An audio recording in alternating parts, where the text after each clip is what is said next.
Estamos de volta com a temporada 2026 do podcast Conexão da Unicamp.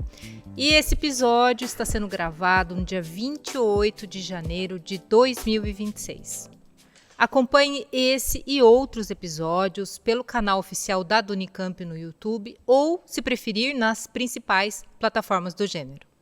O Brasil encerrou 2025 com um dado alarmante. O maior número de feminicídios desde que o crime foi tipificado em lei desde 2015.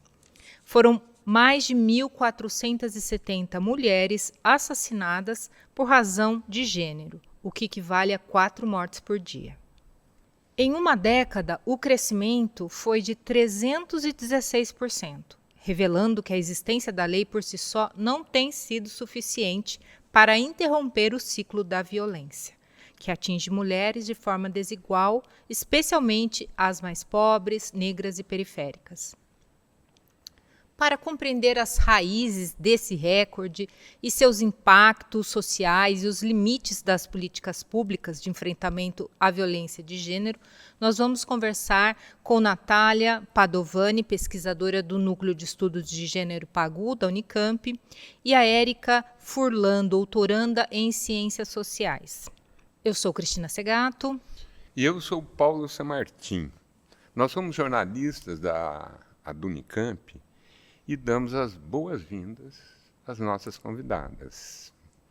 Natália Padovani, pesquisadora permanente do Núcleo de Estudos de Gênero PAGU, professora nos programas de pós-graduação em Ciências Sociais e Antropologia Social da Unicamp, e sua orientanda, Érica Furlan, doutoranda em Ciências Sociais na linha de Estudos de Gênero na Unicamp, mestre e bacharel em Direito, advogada criminalista, ex-delegada da Polícia do Estado de São Paulo.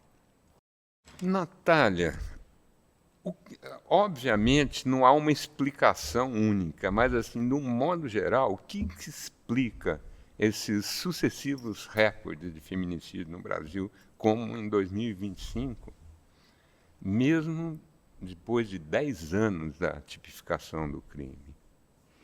Bom, gente, boa tarde, né? É uma alegria estar aqui, apesar do fato da gente estar aqui para falar de um tema tão importante, tão relevante, mas também tão triste, né?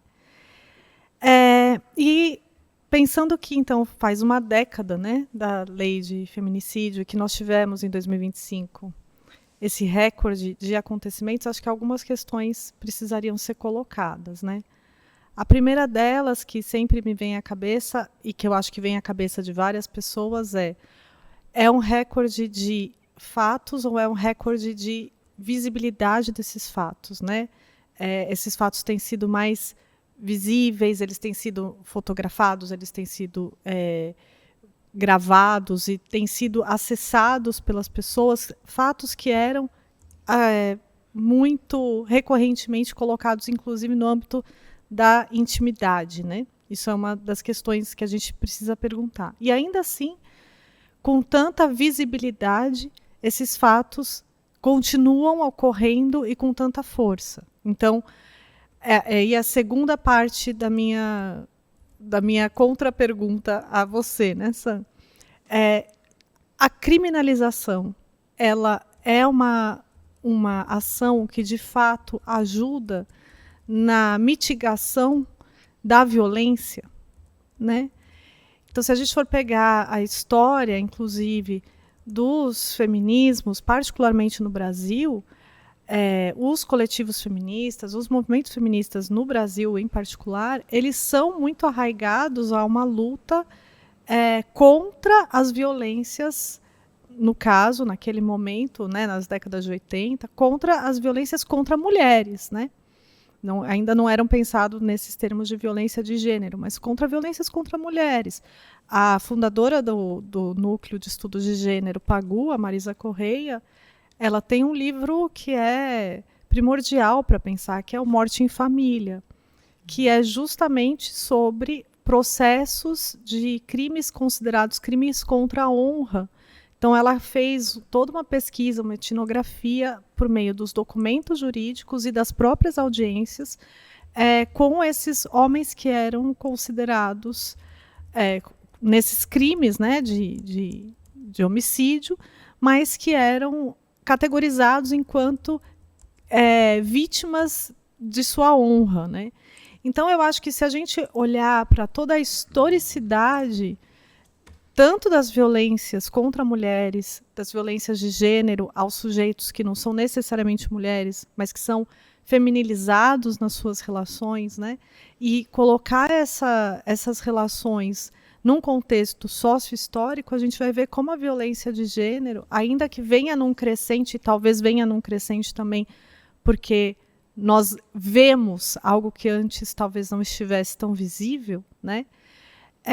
E ainda assim, essa visibilidade não tem nos ajudado a realmente mitigar essa situação, é olhar para raízes mais profundas das relações de gênero que configuram a nossa sociedade, né? E como elas são atravessadas por violência, inclusive, né? Enfim. Essa pergunta para as duas, tá? Uma pode complementar a outra. Como é que vocês avaliam a distância entre o avanço legal e a realidade concreta de proteção às mulheres? Olha, a proteção às mulheres, ela perpassa por 3 níveis de prevenção, né? A prevenção primária, secundária e terciária. A prevenção primária, ela vai lidar com a questão cultural e educacional. Então, levar um pouco mais de educação sobre gênero, sobre igualdade, desde o ensino básico até mesmo em ambientes corporativos, né?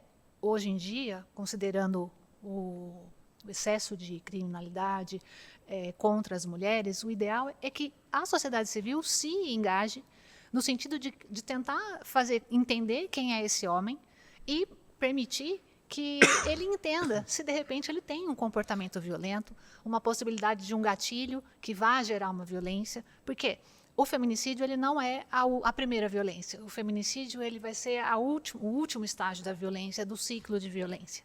Então, fazer com que de repente esse homem, em conversas corporativas, no caso de conversas corporativas, pensando no homem já adulto, mas a formação desse homem, do ciclo básico até a vida adulta, para entender a questão da violência e se existe uma forma de identificar dentro de si quais são esses momentos de violência e que poderiam culminar aí em um crime bárbaro.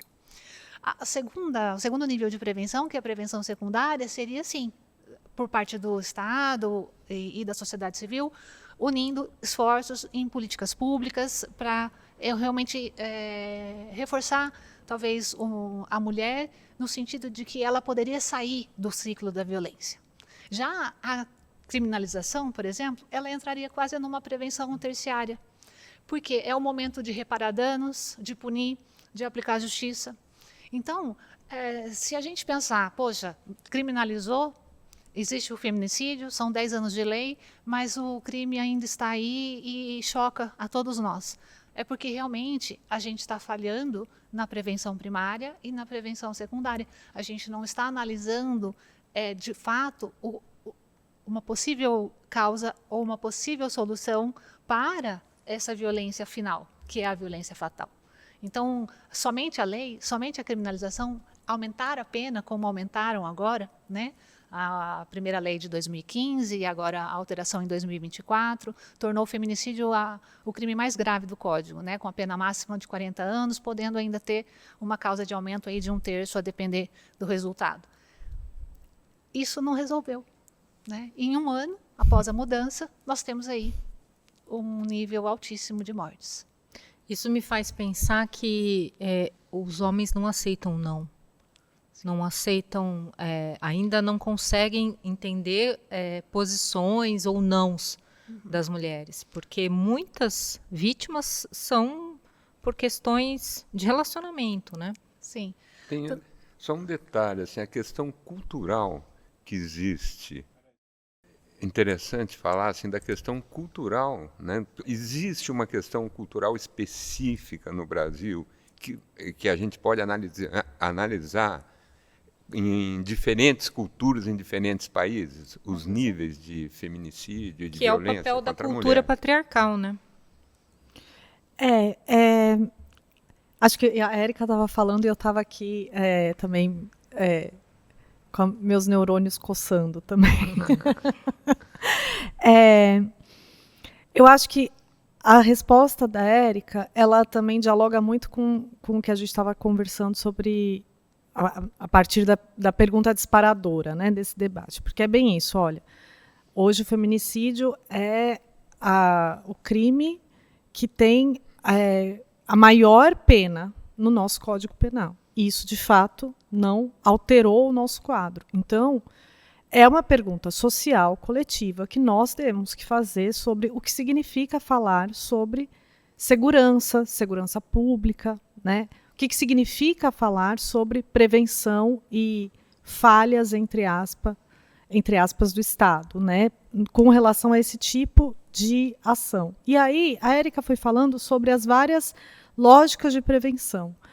Acho que a principal é a prevenção primária, né? E essa prevenção primária deveria ser um acordo coletivo, um acordo social, que atravessa famílias, que atravessa escolas, né?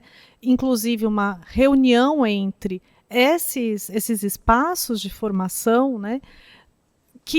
Nos quais nós pudéssemos, de fato, dialogar e enfrentar os problemas sobre o que é ser homem, o que significa ser homem, o que significa ser mulher, né? Quando a gente fala de feminismos, é sempre muito interessante e importante a gente pensar como falar de feminismos também é falar sobre ser homem na nossa sociedade, né? Como os atributos e as expectativas que são depositadas aos homens produzem essas relações e que às vezes também são violentas com os homens, no sentido de que elas são frustradas, porque essa expectativa de masculinidade nunca vai ser alcançada, né? E aí eu acho muito interessante pensar no como essa pergunta, né, e a resposta que a Érica foi dando dialoga com a primeira, porque nós vivemos um momento em que há uma série de movimentações para supostamente tentar retornar a uma família na qual os padrões de gênero são os padrões tradicionais, em que homens e mulheres ocupam espaços muito específicos e que são categorizados, inclusive, enquanto tradicionais, sem que a gente... Ou seja, é quase como dizer que toda essa visibilidade dada aos crimes de feminicídio, por exemplo, à violência sexual, aos estupros, essa visibilidade dada também pelo trabalho dos movimentos feministas e também pela sociedade civil organizada e que implicou, inclusive, na produção de políticas públicas voltadas para o combate à violência de gênero, né? É como se dissesse, não, isso é do âmbito doméstico, isso é do âmbito da intimidade, isso tem que voltar para o armário, né? Tem que voltar para dentro do quarto, tem que voltar para... E aí você vê forças políticas, por exemplo, se colocando contra formação e ações psicopedagógicas que dialoguem sobre atributos de gênero na escola, né? Então, quando, por exemplo, né, ou então até mesmo forças políticas que combatem até estudos como o da Érica, né, então que falam que são estudos que sugam recursos públicos, porque esses estudos não são importantes, né, porque é uma forma de você retirar da arena pública coisas que os movimentos feministas, em particular, por tantos anos fizeram questão de dizer que isso era do âmbito público, né? Então, acho que quando a Érica diz a prevenção primária, é disso que a gente está falando, né? A gente está falando também de que ter, por exemplo, políticas de educação de gênero e políticas de educação de gênero, sexualidade e discussões como essas na escola é também cuidar das crianças, né? É também cuidar desses espaços, porque é por aí que a gente consegue fazer transformações sociais. Afinal de contas, o feminicídio implica também em crianças que ficam órfãs, né? Em famílias que são crianças que ficam órfãs quando não a mãe morre, o pai vai preso. Então, assim, é toda uma questão que deve ser olhada social e coletivamente, né? A partir de uma entrevista sua do G1, Érica, você fala que as redes sociais e o discurso de ódio, a misoginia também tem um papel nesse aumento, né, nesse recorde aí, né? A gente precisa de uma regulamentação também para isso, né? Nas redes sociais, isso aí tem que ser crime, né? Então, a sua pergunta, ela casa com o que foi dito pela Natália sobre essa tentativa de retornar a família ao status como era no passado, né? O homem nos ambientes públicos e a mulher no ambiente privado. Os discursos de ódio, os movimentos Red Pill e outros, eles querem isso. Eles querem colocar no diálogo masculino, entre as rodas de conversa masculina, esse ideal de que nós estamos perdendo espaço, nós homens estamos perdendo espaço, e que o relacionamento adequado, o ideal seria da mulher dentro do ambiente privado, e que ela não poderia ali exercer direitos e cumprir deveres.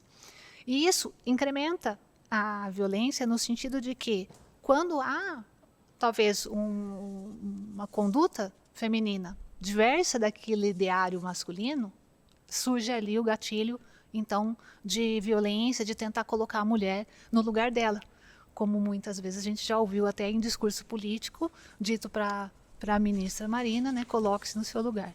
Então, nós temos aí esses discursos de ódio, são disseminados pelas redes sociais, sim, um estopim para que haja um incremento aí na criminalidade. Agora, será que tipificar esse tipo de conduta vai resolver? Porque a gente chega de novo no feminicídio. Nós tipificamos o feminicídio, implicamos uma pena maior, e o feminicídio continua aí. A curva demonstra que o feminicídio ele existe de uma forma enraizada, e não tem ali uma demonstração de diminuição. Mas se a gente criminalizar os comportamentos na internet, será que a gente conseguiria evitá-los? Né? Porque o Código Penal ele é um livro cheio de comportamentos, né? Cuja prática resulta numa pena. E muitos discursos machistas a gente conseguiria tipificar já no que está ali no Código Penal. E mesmo assim a gente não vai conseguir evitar. Então, de novo, o movimento maior e mais firme em termos de prevenção primária seria o melhor nessa situação, e não a criminalização. Porque a gente acaba desaguando num judiciário que já está abarrotado de processos e que, por si só a punição, a resposta àquele comportamento não faz com que o comportamento deixe de existir para os demais. E aí, porque aí a fala da Érica é muito boa, né, para justamente pensar em como quando a gente segmenta políticas públicas, em, por exemplo, política pública de educação e política pública de segurança pública, como duas coisas absolutamente diferentes, a gente cria, né, esses hiatos que acabam produzindo abismos para soluções dos problemas sociais de fato, né? E aí a gente cai na questão que a gente um pouco vinha conversando antes de começarmos aqui a gravação, né, sobre falhas, né, as falhas do Estado. E aí eu até, como professora, como pesquisadora particularmente de gênero na chave da antropologia do Estado, a gente costuma dizer que o Estado não falha, né? Que as faltas do Estado são produtoras daquilo que vai fazer com que o Estado perpetue as suas lógicas. Explico. Quando a gente cria, por exemplo, esse tipo penal da criminalização do feminicídio, quem é que vai ser, de fato, criminalizado, né? Em geral, serão as mesmas populações que são criminalizadas por outros crimes, né? Os tipos penais, os tipos criminais, elas acabam recaindo muito mais sobre determinadas populações do que outras, populações pobres, populações negras, enfim, populações racializadas. Isso quer dizer que esses homens são mais violentos do que outros homens? Não, mas isso quer dizer que os mecanismos de Estado são produzidos para que se produza essa dimensão de criminoso, de homem violento, que também é produzido a partir desses atributos de raça, de classe, de território, né? Então, aquele território da favela, que é um território marcado como, assim, no imaginário social, como um território carente, logo absolutamente atravessado por violências, né? E uma invisibilidade ou uma permissividade de ações tão violentas e de estupro nas universidades, né? Enfim, de violências conjugais no âmbito das classes médias brancas, né? Como que essas coisas são escamoteadas. E aí nós, mais uma vez, não estamos enfrentando os problemas, né? Mais uma vez, nós estamos produzindo arquipélagos institucionais que vão inchando e que acabam servindo para sua perpetuação, né? E não para a resolução desse problema. E acho que o feminicídio, infelizmente, ele é exemplar nesse ponto, porque se a punição, se as penas fossem suficientes para que a gente fizesse com que esse tipo de situação não existisse, bem, então o feminicídio teria que estar decaindo, ele não está, né? Então, acho que é bem profundo, é de fundo mesmo a questão. Viu, Natália, pegando esse foco que você deu, como a Cris levantou no começo, que existe até uma forma desigual, né, no registro das violências, né? Como que é esse perfil social e racial das principais vítimas do feminicídio? Nós temos qual a análise que nós podemos fazer disso? Quem realmente pode responder isso é a Érica. Então, eu posso até só soltar uma bombinha, como essa é a minha função, inclusive como orientadora, né, como professora. A gente solta as bombas e sai, fala, fica com elas. Não, que é justamente sobre como puxando o gancho do que nós vínhamos conversando antes, né, sobre se os dispositivos de Estado, os aparelhos de Estado, eles acabam dando enfoque, né, a determinadas populações como populações criminosas, a mesma coisa vale para determinadas populações como populações vulnerabilizadas e vitimadas, né?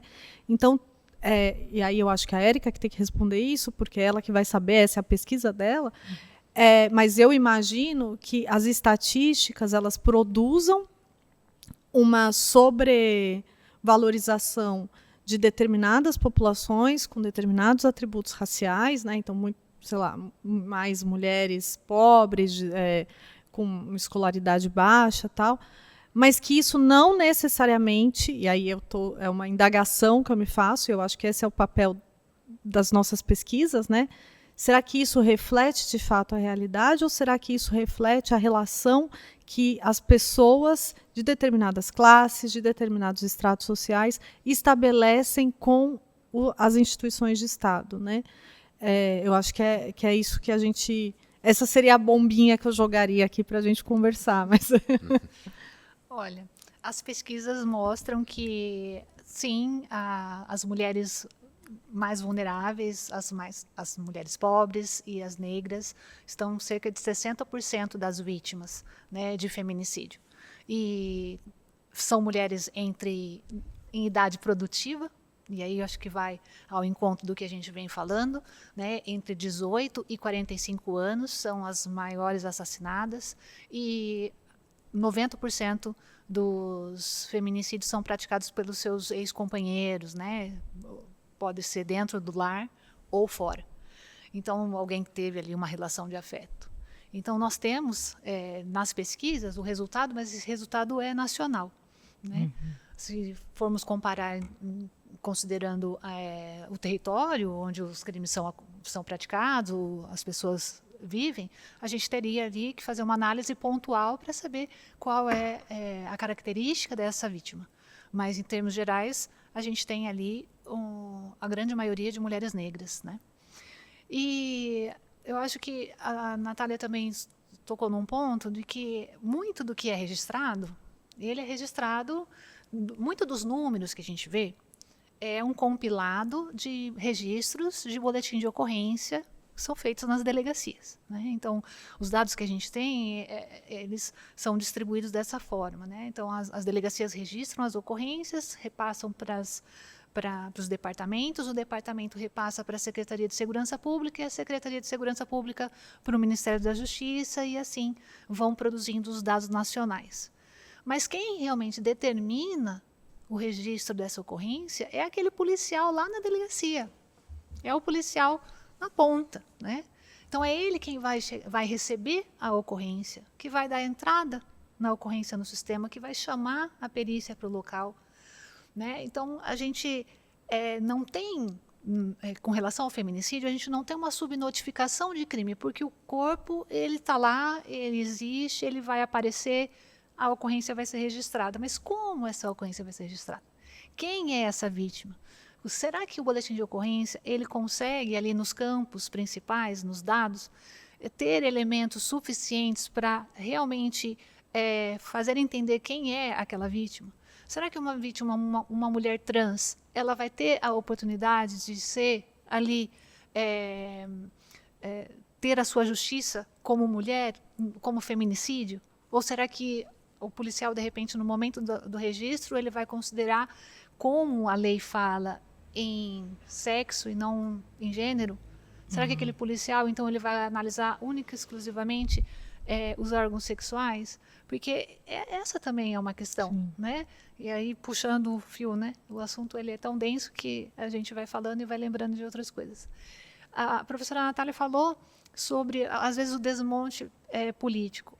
A legislação fez isso. Fez com que a gente temesse a análise ou a compreensão do que é gênero, né? Desde a infância, e aí impedindo uma prevenção primária.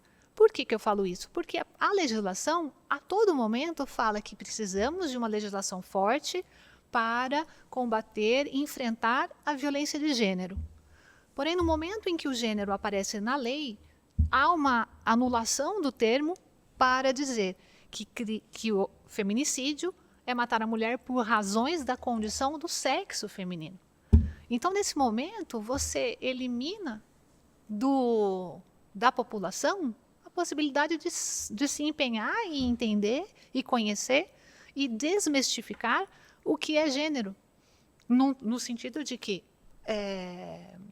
você impede, tirando a palavra gênero da legislação, você impede a população de ter contato com o assunto e aí se aprofundar, entender e realmente querer evitar determinados comportamentos, ressignificar determinados comportamentos que antigamente seriam aceitos e que hoje não são mais aceitos, né? Então, os homens, por exemplo, muitos deles, numa pesquisa feita em 2013, muitos deles, quando a gente narra a situação de violência nua e crua, eles alegam que não são violentos.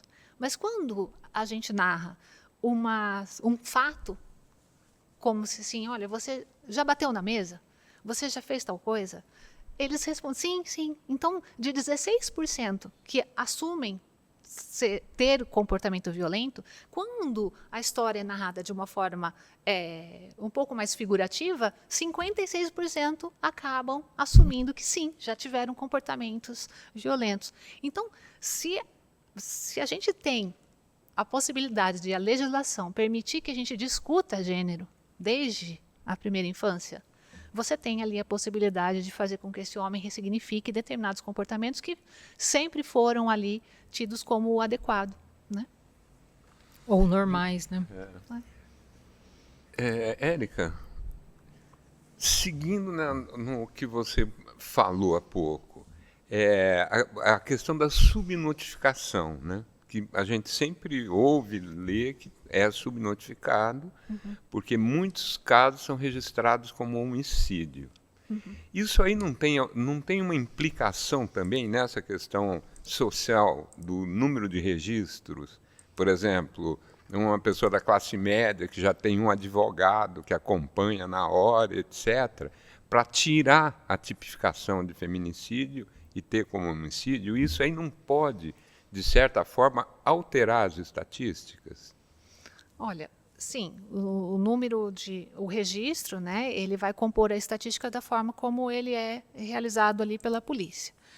A questão da subnotificação, do não registrar como feminicídio e acabar registrando como homicídio, vai levar muito em consideração a situação em si. Hoje em dia, a dificuldade entre homicídio e feminicídio, acho que passa muito mais com relação às questões de gênero, efetivamente, sexualidade. Então, pessoas trans, pessoas travestis, que teriam ali a tipificação adequada como feminicídio, acabam, então, tendo o registro como homicídio. Agora, uma mulher morta ter ali o seu registro como homicídio, teria que haver ali, no fato concreto, outras situações que não demonstrassem ali que houve a tipificação do feminicídio. Então, para haver feminicídio, tem que matar uma mulher em razão das condições do sexo feminino. E são duas essas condições: a violência doméstica e a discriminação ou menosprezo à condição da mulher. Violência doméstica, a Lei Maria da Penha vai trazer quais são as situações, então a relação íntima de afeto, a relação de doméstica mesmo, né? Não necessariamente relação de parentesco, mas tendo ali coabitação, e a relação de parentesco. Já o menosprezo, a discriminação, a condição da mulher, a gente vai para outros ambientes. Então, por exemplo, uma disputa dentro num cargo de direção, em que o homem concorrente mate a mulher, a gente vai tipificar como feminicídio. Porém, numa chacina, por exemplo, num bar, em que chega para se matar algumas pessoas e disparam a arma aleatoriamente e alguma mulher morre. Ali eu não posso registrar como sendo feminicídio, porque não se encaixa na tipificação, né? Agora, nessa situação da chacina, se chegam para matar as pessoas, vão atirando um por um, e tem mulher, atira-se no joelho dessa mulher, para essa mulher cair de joelho, para que depois essa mulher seja assassinada, aí eu tenho um menosprezo à condição da mulher. Então, e que deve ser registrado como feminicídio. Então, vai depender muito do caso concreto para a gente falar sobre o registro ser feminicídio ou homicídio. Dificilmente ali a condução dos advogados, acompanhando as partes, vai conseguir demover, né, o registro da ocorrência como de feminicídio para homicídio, por exemplo. Embora conhecendo o sistema policial como a gente conhece, sobram dúvidas ainda, né? É que assim, então... Mas eu entendo o que você está falando. É que a gente tem um corpo, né? Está o corpo estendido no chão, ou daqui a pouco ele vai aparecer. O corpo vai falar. Então, a subnotificação ela vai existir muito nos outros crimes, todos. Né? Ameaça, lesão corporal, crimes contra a honra. Mas o feminicídio em si a gente não... É difícil. Talvez tenha um conflito gigante de dados. Por exemplo, Campinas a gente tem o SIS-9, o SINAM, a gente tem a Secretaria de Segurança Pública e a gente tem o G1, de repente, compilando tudo isso para nós e soltando lá. O Brasil, a gente vai para o Fórum Brasileiro de Segurança Pública, o IPEA. Então, o Sam comentou sobre estatística. É importante ter as estatísticas? Sim. É com base nas estatísticas que o Estado ele vai promover políticas públicas de enfrentamento à violência. E as estatísticas elas são como uma exigência de protocolos internacionais para o enfrentamento da violência. Né? Na Convenção de Belém do Pará, Lei Maria da Penha, em todos os momentos a gente vê ali a necessidade de produção de estatística para que, com isso, tenhamos base para a produção de políticas públicas e movimentos de enfrentamento à violência. Então, se às vezes a estatística ela é mal produzida, ou se os dados são mal produzidos, isso implica realmente numa má política, né, de enfrentamento. Érica, o que a experiência que você já teve como delegada revela sobre essa questão, né, dos limites institucionais e das estruturas de enfrentamento da violência contra a mulher no Brasil? Sam, obrigada pela pergunta, porque isso me inquieta desde a época em que eu era delegada de polícia e ainda me acompanha agora enquanto advogada criminalista, que atua, né, em casos de violência de gênero. O maior problema dentro da instituição é que, no caso de violência de gênero, de violência contra a mulher, ainda há uma dependência muito forte da mulher, né, procurar a instituição e da mulher solicitar uma medida protetiva, por exemplo, e insistir em manter essa medida protetiva, talvez ativa, com os seus possíveis benefícios, né, como o botão de pânico, o guarda-amigo. Por que eu falo isso? Porque muitas vezes a mulher ela vai e faz o registro da ocorrência, porque sofre crime de ameaça, sofre crime de lesão corporal leve, consegue uma medida protetiva, porém, ela também está ali num ambiente ainda sofrendo ameaças, sofrendo outras ingerências tais, que por muitas vezes ela vai ser obrigada, vai se sentir obrigada, psicologicamente obrigada, a gente não vai entender a profundidade dessa decisão, ela vai acabar retirando a medida protetiva. E no retirar a medida protetiva, deixar esse homem aproximar novamente, é que a gente tem o feminicídio. Né? Então, a questão, os limites institucionais estão um pouco aí também. Né? A polícia quer agir, ela pode agir, deve. Porém, nesses casos de violência contra a mulher, a gente depende desse movimento da vítima um pouco. Né? Então, assim, poxa, mas ela tinha uma medida protetiva e foi assassinada. Mas vamos olhar dentro do processo. Não criminalizaram? Não colocaram um monte de instrumentos? E esses instrumentos estão aí à disposição? Vamos analisar, então, como foi o caminho. Registrar apenas a ocorrência sem solicitar medida protetiva. Ou, mesmo solicitando a medida protetiva ela não é um escudo protetor, né, invencível. Ela é um registro, é uma possibilidade de maior proteção. Mas, uma vez o homem tendo esse ímpeto assassino, ele vai matar com ou sem medida protetiva. Né? Essa mulher que muitas vezes assim, se sente ameaçada ou obrigada a retirar a medida protetiva, vai dar abertura para esse homem se aproximar e ali praticar novas violências. Então, a gente tem, voltando lá para o nosso começo da conversa, né, a questão das prevenções, a instituição nessa hora, né, deveria talvez haver ali um programa melhor, mais bem estruturado, e aí a gente para se pensar em tudo isso, né, quem deve realmente pensar sobre isso, a instituição nessa hora ela deve ter ali no momento de prevenção secundária uma possibilidade de fortalecer essa mulher. Questões econômicas, sociais, psicológicas, para que essa mulher saia desse ciclo de violência. Então, o limite institucional é que a polícia ela está ali para registrar a ocorrência e fazer valer a medida protetiva e prender quem descumpre a medida protetiva. Agora, a partir daquele momento em que a mulher registra tudo isso, será que ela está ali recebendo também um suporte psicológico, social e econômico para sair desse ciclo de violência? Então, as questões perpassam por todos esses ambientes, né? Viu, Érica? Talvez isso que você explicou agora também explique um pouco essa questão das estatísticas, porque nas mulheres mais fragilizadas tem a questão da dependência econômica, né? Que muitas vezes, depois de uma cena de violência, ela tem que voltar pela dependência econômica, né?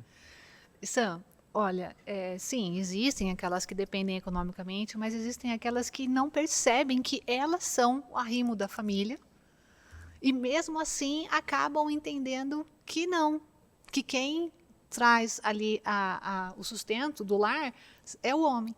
Mas quando vai observar, quem realmente tem o maior poderio econômico dentro da casa é a mulher, e ela não percebe. Por isso, uma equipe talvez multidisciplinar para acolher essa mulher e fazer com que ela compreenda que existem outros meios, talvez, de proteção. E aí eu vou para uma palavra que a gente usa muito, né? Que é a questão da rede de proteção. É muito complicado, a mulher ela tem vergonha, muitas vezes, de falar sobre as situações de violência que ela tem enfrentado, porque ela se sente culpada, ela tem vergonha de ter sido vítima, ela não consegue, às vezes, expressar o que ela está sentindo ou o que ela quer, efetivamente.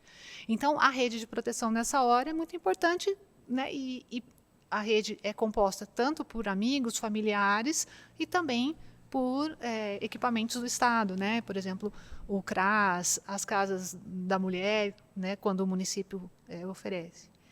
E a questão do poderio econômico também, em alguns municípios, existe aquela possibilidade de um aluguel social, quando a mulher precisa sair do ambiente de violência. Existem aqueles incentivos em algumas empresas para que essa mulher que foi vítima de violência seja contratada.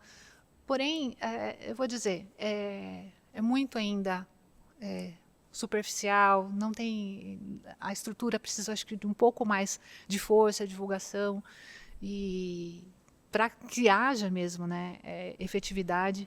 A gente volta lá atrás, para que, insistindo em que esse homem assuma, no momento em que a gente está, também responsabilidade nessa quebra dessa pandemia aí de violência contra a mulher. Perfeito. Eu queria... Bom, primeiro assim, né? A Érica é a especialista no tema e é muito bom ouvi-la, porque a gente aprende muitas coisas, né? E eu fiquei, enquanto ela falava, eu fiquei pensando em várias questões. No que a Érica disse, por exemplo, sobre o menosprezo e a discriminação, e como isso está vinculado na letra da lei diretamente à condição sexual feminina, né? E aí a Érica dizia a importância da gente falar de gênero, né? E eu queria reforçar essa colocação da Érica, porque as nossas relações sociais, elas são necessariamente atravessadas por como a gente se reconhece, como a gente... E quando a gente fala da importância de falar sobre gênero, é porque como as nossas sociedades, como as nossas relações sociais, elas são balizadas para quem é menosprezado, quem não pode, e quem pode menosprezar, né? E aí isso tem a ver com a condição sexual da mulher, mas isso tem a ver com como as mulheres, das expectativas que se tem sobre as mulheres, né? Então, ser mulher tem alguma expectativa. Se você não cumpre essas expectativas, né? Você está sendo o tempo inteiro menosprezada, né? E aí eu queria só chamar a atenção para o fato de que esse menosprezo, e a Érica também chamou atenção para isso, ele atravessa todas as relações. Então, quando ela diz, né, mas você bateu na mesa, né, você fez isso. E a pergunta foi de experiência, né?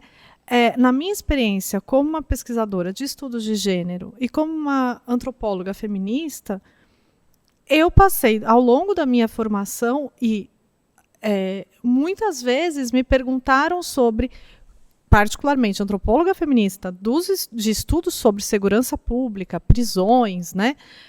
Muitas vezes eu fui indagada sobre o meu tema de pesquisa ser um tema menor do que um tema de pesquisa voltado, por exemplo, produzido pela segurança pública por um pesquisador homem que invisibilizava questões de gênero, né?